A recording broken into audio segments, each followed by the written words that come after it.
Hi everyone, this is Mayan Writes. I'm Maya and I talk all about writing and storytelling.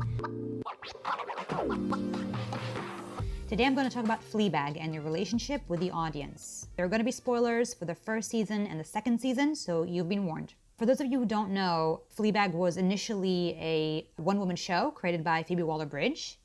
And Fleabag is all about connection, right? That's the central theme of the show. I love this theme. I read it a lot in my text as well. So I think there's no wonder that Phoebe Waller-Bridge decided to break the fourth wall in the show as a way to maintain that kind of dynamic that she had with an audience that sits in a theater. But it's not just an element or like a gimmick, I think. It's also a method that channels the biggest plot line and arc of the show, both in the first season and I think more amazingly in the second season. For those of you who don't know, Fleabag is a show about a young woman living in London, navigating family, relationships, and mental breakdowns. She often turns to speak to us, the audience, to give commentary about what's going on. While in many shows and movies, this is just a gimmick, in Fleabag, it's a crucial tool that says a lot about the main character and about the show in general. Fleabag's relationship with us, the audience, is actually her flaw, I think. Her need to disconnect from where she is, to speak to us, to make us laugh, to entertain us. This is an expression of her inability to connect to people and to the present. It keeps her stuck in a self-destruction loop. And of course, she doesn't realize this, but she actually uses us and the relationship with us to disconnect from where she is at the moment. So in the first season, Fleabag meets guys, she breaks up with her boyfriend, she annoys her sister and her dad and his girlfriend. She enjoys taunting people. Nothing really seems to bother her, not really. She remains untouched no matter what happens, really. She's not really embarrassed or super sad. She doesn't mind us seeing her in her most humiliating, embarrassing moments. Now, all throughout the show, there's a question of Boo, her old friend and co-owner of the cafe that she runs, that died before the show timelines began. In the finale, we find out that Fleabag was somewhat responsible, and this is a breaking point for our relationship with her. Because up until now, everything she did was kind of like a show for us. But she was actually creating this mirage, only showing what she wants to show. And when we finally reveals the truth, she tries to run away and hide, which is something that she's never done before. Like I said, not even in the most embarrassing, humiliating moments. This is her dark night, I think. And it's also the end of the show when her ultimate fear, not being able to really disconnect so she can entertain us, is actualized. You know, we found out her secret. She can't keep pretending that everything's fine. She can't tell jokes and be promiscuous just to entertain us because we know the truth. We know what she really did. And that kind of changes everything. Nothing can really be back to normal in terms of our relationship with her because we see what she really is until now. I mean, we know what she's about. Talking about the first season, I just love how it's so clear that she uses us to disconnect from the present. It's so beautifully done. Not only in dialogue when she speaks to other people and then kind of turns to speak to us in front of those people, or not only with the meaningful glances she gives us in tense moments or the victorious ones when she does something naughty, but mostly because it kind of makes her actual life as a show, as like a reality show that isn't real, like it's a narrative. And I think she does this on purpose. It's like a story that she tells us, so there aren't real consequences, no real stakes. There's nothing for her to lose except for us, the audience. This relationship also says a lot about designing a character, specifically character boundaries and how subtle it can be. You know, it doesn't have to be something major or radical like substance abuse or addiction. Just wanting desperately to entertain an outside viewer to a point where you let them watch everything you do and say. I think that shows really how important it is to the character and what she's willing to put at stake. It also speaks so loudly about us and how we, as an audience, or even just as users or consumers of social media, how we use it to connect with other people and kind of show them our lives and see their lives.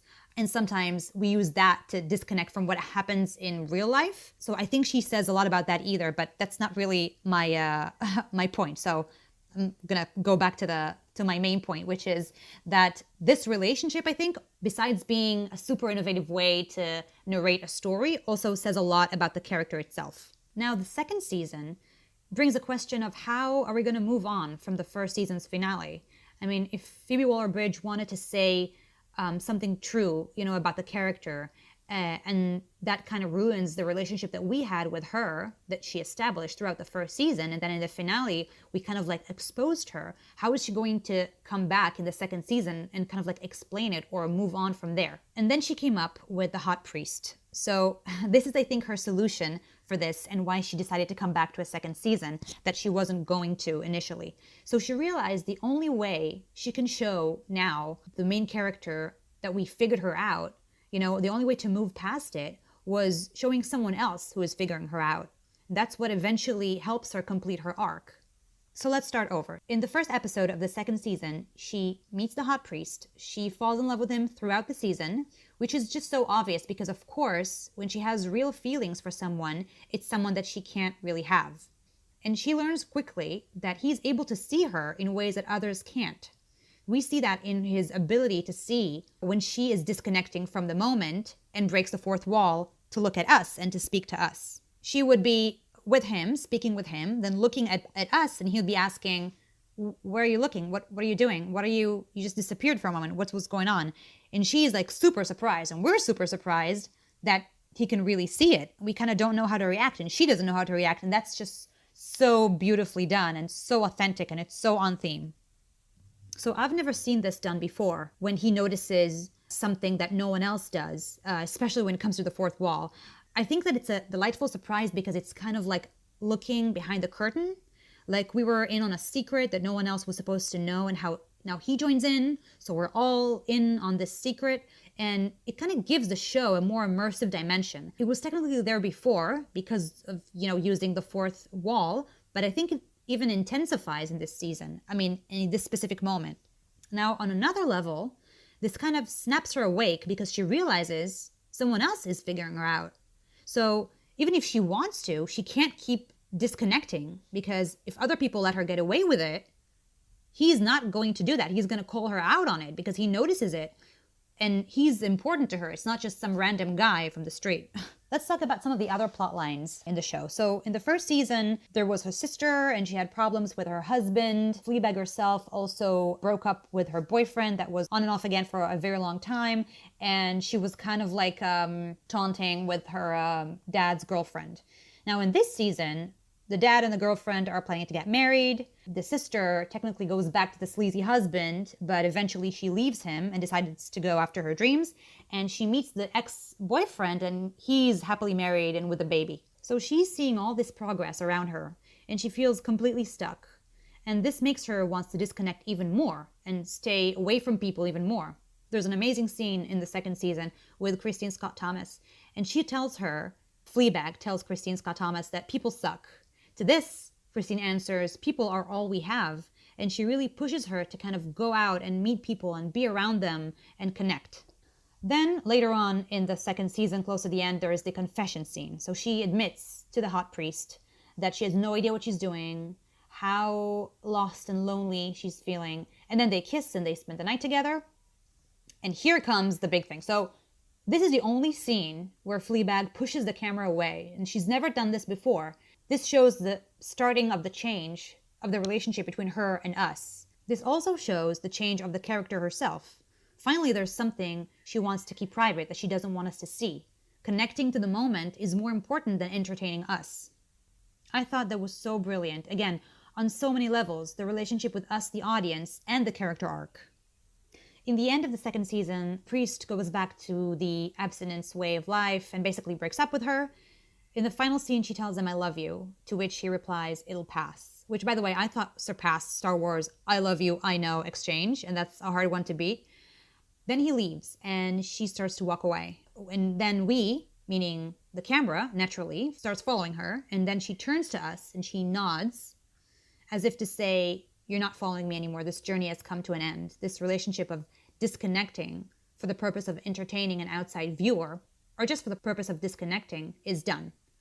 And that's when she completes her arc and moves on. So what do we have here? Just a super authentic relationship between the character/narrator and the audience.